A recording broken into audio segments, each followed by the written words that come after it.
When my boss told me our department was finally getting a new director, I thought my 7 years of grinding, my nights and weekends, my sacrificed vacations, all of it was about to pay off. Instead, I watched a man who didn't know the difference between a spreadsheet and a slideshow walk into my office and ask me to teach him how to turn on his computer. And that wasn't even the worst part. I've been a senior data analyst at Meridian Logistics for 7 years. I know every system, every client, every quirk of our infrastructure. When our department director, Patricia, announced her retirement, everyone assumed I'd step up. My performance reviews were flawless. I'd saved the company over $2 million with process improvements I'd designed myself. The VP of Operations, a man named Gerald Hutchins, had even pulled me aside at the holiday party and said, "Marcus, we're lucky to have you. Big things are coming." So when HR posted the director position internally, I applied immediately. I spent 3 weeks preparing for my interview, building a presentation on department restructuring, outlining efficiency improvements, even projecting 5-year growth metrics. My interview went perfectly. Gerald shook my hand afterward and said, "Impressive work, Marcus, very impressive." Then nothing. 2 weeks of silence. I'd check my email obsessively. I'd hover near HR's office. My coworkers kept asking when the announcement was coming. I didn't have answers. Finally, on a Thursday afternoon, Gerald called an all-hands meeting. I ironed my best shirt that morning. I rehearsed a humble acceptance speech in my bathroom mirror. We gathered in conference room A, about 40 of us from analytics, operations, and support. Gerald stood at the front with that politician's smile he wore when he wanted something from you. "Team," he said, "I'm thrilled to introduce your new director of data operations. He brings a wealth of experience from various industries, and I have no doubt he'll take us to the next level. Please welcome Craig Milford." A man walked in, mid-50s, polo shirt tucked into khakis, golf tan. He looked like he'd just stepped off the ninth hole. He waved awkwardly, and I noticed his handshake with Gerald was familiar, the kind of grip old friends share. My stomach dropped. After the meeting, I cornered my colleague, Diane, near the coffee machine. "Who is Craig Milford?" I asked. Diane lowered her voice. "Gerald's golfing buddy. They've been playing together at Pinewood Country Club for 15 years. His last job was selling insurance. Before that, car dealerships. He's never worked in data, logistics, analytics? Marcus, he doesn't even have a LinkedIn profile. I checked." The first week, I told myself to be professional. Maybe Craig had hidden talents. Maybe his wealth of experience meant something I couldn't see. That illusion shattered on day 3. Craig knocked on my cubicle wall. "Hey, Mark." "Marcus." Right. Listen, I need you to help me with something." He gestured toward his office. I followed him in. On his desk sat a brand new laptop, still displaying the Windows setup screen. "How do I get into the system?" he asked. "You mean, how do you log in?" "Yeah, that, and also, where's the internet button?" I wish I was exaggerating. I spent 45 minutes walking Craig through basic computer functions. He didn't know how to open a browser. He thought Excel was that green thing with the squares. When I showed him our analytics dashboard, the one I'd spent 3 years building, he stared at it like it was written in hieroglyphics. "What do all these numbers mean?" he asked. That's our entire operation, Craig. Shipping metrics, client data, cost analysis." He nodded slowly. "Can you just send me a summary, like in normal words?" Over the next month, I became Craig's unofficial babysitter. He couldn't run reports, he couldn't interpret data, he couldn't even send emails without CCing the wrong people. Once, he accidentally replied all to a sensitive client thread with, "Who is this?" Another time, he approved a budget allocation without reading it, signing off on $60,000 for a software subscription we already had. But here's what really broke me. Craig started taking credit for my work, not subtly, blatantly. I created a comprehensive logistics optimization plan, something I'd worked on for 6 weeks. I presented it to Craig, who nodded along without understanding a word. 2 days later, he presented it to Gerald and the executive team as his own creation. I only found out because Diane saw the meeting invite and the attached document, my document, with Craig's name on it. "You need to say something," Diane urged. "To who? Gerald hired him. They're buddies. You think he's going to believe me over his golf partner?" But it got worse. Craig started making decisions, bad ones. He restructured our reporting workflow based on gut instinct, which destroyed 3 months of automated processes. Client complaints tripled because he didn't understand how our ticketing system prioritized issues. He once told a major client we could deliver a custom analytics package in 2 weeks, a project that would realistically take 3 months. It was me who had to make it happen, me and my team, working 16-hour days to cover for his incompetence. The breaking point came 6 months in. Craig called me into his office with that same clueless smile. "Marcus, buddy, I need a favor." I sat down, already exhausted.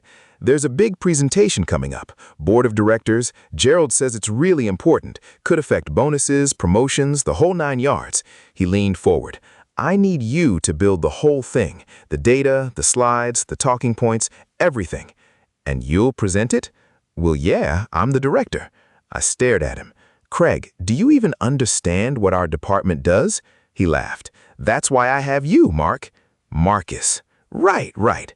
I built that presentation. 53 slides, 2 weeks of late nights. It was the best work I'd ever done. A complete analysis of our department's value, our growth potential, our strategic importance. I even included projections showing how my optimization plans could save the company $4 million over 3 years. The board meeting was scheduled on a Friday. Thursday night, I was still at the office at 11 p.m., making final adjustments. Craig had left at 4:30 to prepare mentally. Friday morning, I arrived early to make sure everything was loaded correctly. Craig walked in at 9:55, 5 minutes before the presentation, holding a Starbucks and looking like he'd just woken up. "We good?" he asked. "It's all ready." "Perfect. Oh, one thing." He pulled out a flash drive. "Gerald wanted me to add a few slides at the end. Budget stuff. Can you load these real quick?" I took the drive and opened the files. My heart stopped. Okay, I need to stop right here, because what I saw on that flash drive changed everything. Before I tell you what happened next, I want to know, have you ever watched someone completely unqualified take credit for your work? Someone who got the job because of who they knew, not what they could do? If you've been there, hit subscribe, drop a comment, and tell me your story. Because what I did next, I'm still not sure if it was the right call, but I'd do it again in a heartbeat. The files on that flash drive were budget projections. Specifically, they were projections showing a 20% reduction in department headcount over the next fiscal year. There was a list of names, employees to be phased out for cost savings.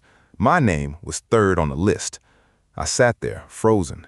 Craig was pacing near the door, checking his phone, completely oblivious. "You good, Mark? We gotta go." I looked at him. This man who couldn't open Excel. This man who'd stolen my work for 6 months. This man who was about to present my presentation to the board, collect praise he didn't deserve, and then fire me to save money. "Yeah," I said quietly. "We're good." I loaded the flash drive, but I didn't just add his slides at the end. I made a small adjustment. See, Craig had never actually looked at the main presentation. He didn't understand it. He was planning to read directly from the slides, word for word. So I added some additional speaker notes, detailed ones, notes that Craig would read aloud without questioning. The board meeting started at 10 a.m. 12 executives, including Gerald, the CEO, and 2 outside board members. I sat in the back of the room with the other senior staff. We'd been invited to observe. Craig launched into the presentation. For the first 20 slides, everything went fine. He read my analysis competently enough. Gerald looked pleased. Then we reached slide 26. He clicked forward and glanced at his notes. "Now, regarding process optimization and the $4 million projection you're seeing here, I want to be transparent with the board." He squinted at the screen. The speaker notes I'd written appeared on his laptop, invisible to the audience. He read them aloud, exactly as I'd written them. "This entire presentation was created by Marcus Chen, our senior data analyst. I didn't contribute to any of the research, analysis, or strategic planning you've seen today. In fact, I don't understand most of it. I was hired for this position because of my personal friendship with Gerald Hutchins, despite having no experience in data analytics, logistics, or technology." The room went dead silent. Craig kept reading, apparently not processing the words coming out of his mouth.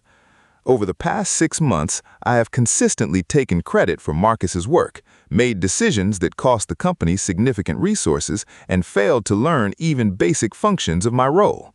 Additionally, there are budget projections on this flash drive showing plans to terminate 20% of the department, including Marcus himself, likely to cover the inefficiencies my leadership has created." Gerald's face went white. The CEO, a woman named Patricia Vance, who I'd never directly spoken to, leaned forward with an expression I couldn't read. Craig finally stopped reading. He looked up at the room, confused. "Wait, what did I just—" Patricia Vance held her hand. "Mr. Milford, please take a seat." What followed was the most uncomfortable 45 minutes of my professional life, and also the most satisfying. The board demanded an explanation. Gerald tried to deflect, but Patricia wasn't having it. She pulled up the flash drive files herself, the termination list, the budget cuts, all of it. She asked pointed questions about Craig's hiring process. She asked why internal candidates had been passed over. She asked Gerald directly if Craig was a personal friend. Gerald stammered. Craig sat in silence, finally understanding what had happened. Then Patricia turned to me. "Mr. Chen, did you modify this presentation?" I stood up. Every eye in the room was on me. "Yes, ma'am. I added speaker notes that I believed Mr. Milford would read without reviewing. The content of those notes was accurate." "That's insubordination," Gerald shouted. Patricia silenced him with a look. "Mr. Hutchins, I'd be very careful about throwing that word around right now." She turned back to me. "Mr. Chen, do you have documentation of the work you've described?" "Every email, every file, every timestamp. I've kept records since Mr. Milford's first week." She nodded slowly. "Please send those to my office by end of day." The meeting adjourned. I walked out knowing my career at Meridian was either over or just beginning. It took 2 weeks for the fallout to settle. Craig Milford was terminated for performance issues, the official language chosen by legal. Gerald Hutchins was placed on administrative leave pending an internal investigation into his hiring practices. 3 other executives who'd been aware of the situation but stayed silent received formal warnings. And me? Patricia Vance called me into her office personally. She offered me the Director of Data Operations position, the job I should have had from the beginning. She also offered a 15% salary increase and a formal apology on behalf of the company. "Mr. Chen," she said, "what you did was risky. It could have ended very differently." "I know. But it also showed more leadership in 5 minutes than Craig Milford showed in 6 months." She extended my hand. "Welcome to the executive team." I took the job. I've been director for 8 months now. My team is thriving. The optimization plans I created, the ones Craig tried to present as his own, have already saved the company $1.2 million. Gerald eventually resigned. I heard he's working at a smaller firm now. Honestly, I don't care. What I do know is this. Sometimes the system is rigged against you. Sometimes the guy with connections wins over the person with talent. But if you document everything, keep your head down, and wait for the right moment, you can change the game entirely. Thank you so much for watching until the end. If this story resonated with you, if you've ever dealt with an incompetent hire who got the job through connections instead of qualifications, hit that subscribe button and drop a like. It really helps the channel grow. And if you have your own workplace horror story you want to share, send it in. Your story could be featured in an upcoming video. Until next time, stay strong out there. The right people do eventually notice.